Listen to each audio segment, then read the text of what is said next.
called Share My Mind and You Don't Die. This is the season 1, the episode 208 in the series How to Manifest Immortality, workbook lesson 167. And the idea we are gonna practice today is there is one life, and that I say with God. There is one life, and that I say with God. There are no different kinds of life, for life is like the truth. It does not have degrees. It is the one condition in which all that God created share. Like all his thoughts, it has no opposite. There is no death because what God created shares his life. There is no death because an opposite to God does not exist. There is no death because the Father and the Son are one. In this world, there appears to be a state that is life's opposite. You call it death, yet we have learned that the idea of death takes many forms. It is the one idea which underlies all feelings that are not supremely happy. It is the alarm to which you give response of any kind that is not perfect joy.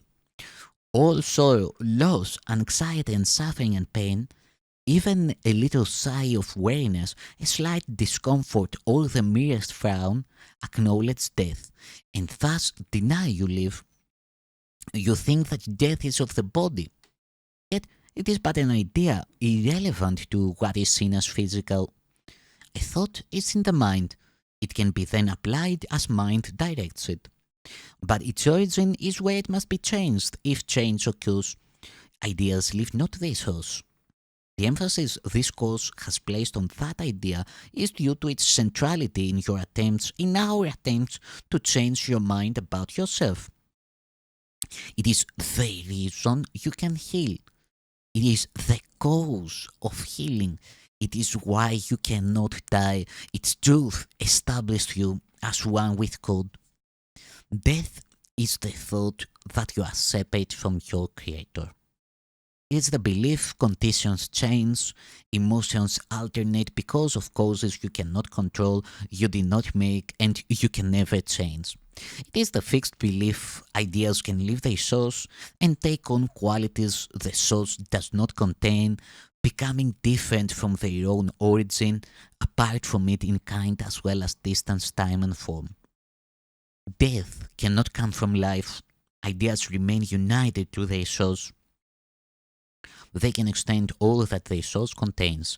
In that, they can go far beyond themselves. But they cannot give birth to what was never given them. As they are made, so will their making be. As they were born, so will they then give birth. And where they come from, there will they return. The mind can think it sleeps, but that is all. It cannot change what is its waking state. It cannot make a body nor abide within a body. What is alien to the mind does not exist because it has no source. For mind creates all things that are and cannot give them attributes it lacks, nor change its own eternal mindful state. It cannot make the physical. What seems to die, it is but the sign of mind asleep. The opposite of life can only be another form of life. As such, it can be reconciled with what created it because it is not opposite in truth. Its form may change. It may appear to be what it is not. Yet mind is mind, awake or sleeping. It is not its opposite in anything created, nor in what it seems to make when it believes it sleeps. God creates only mind awake. He does not sleep, and his creations cannot say what he gives not, nor make conditions which he does not say with them. The thought of death is not the opposite to thoughts of life. Forever unopposed by opposites of any kind, the thoughts of God remain forever changeless, with the power to extend forever changelessly, but yet within themselves, for they are everywhere. What seems to be the opposite of life is merely sleeping. When the mind elects to be what it is not and to assume an alien power which it does not have, a foreign state it cannot enter, or a false condition not within its source, it merely seems to go to sleep a while. It dreams of time, an interval in which what seems to happen never has occurred. The changes wrought are substanceless, and all events are nowhere. When the mind awakes, it but continues as it always was. Let us today be children of the truth and not deny our holy heritage. Our life is not as we imagine it. Who changes life because he shuts his eyes, or makes himself what he is not because he sleeps and sees in dreams an opposite of what he is to what he is? We will not ask for death in any form today, nor will we let imagined opposites to life abide even an instant where the thought of life eternal has been set by God Himself. His holy home we strive to keep today as He established it and wills it be forever and forever. He is Lord of what we think today, and in His thoughts, which have no opposite, we understand there is one life, and that we say with Him, with all creation, with their thoughts as well, whom He created in a unity of life that cannot separate in death and leave the source of life from where it came.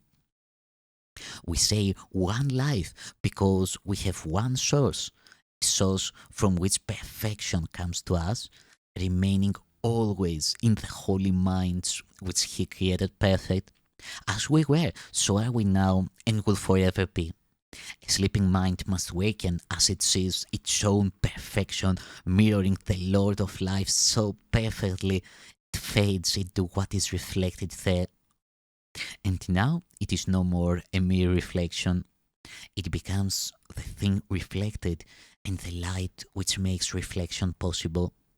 No vision now is needed, for the awakened mind is one that knows its source, itself, its holiness.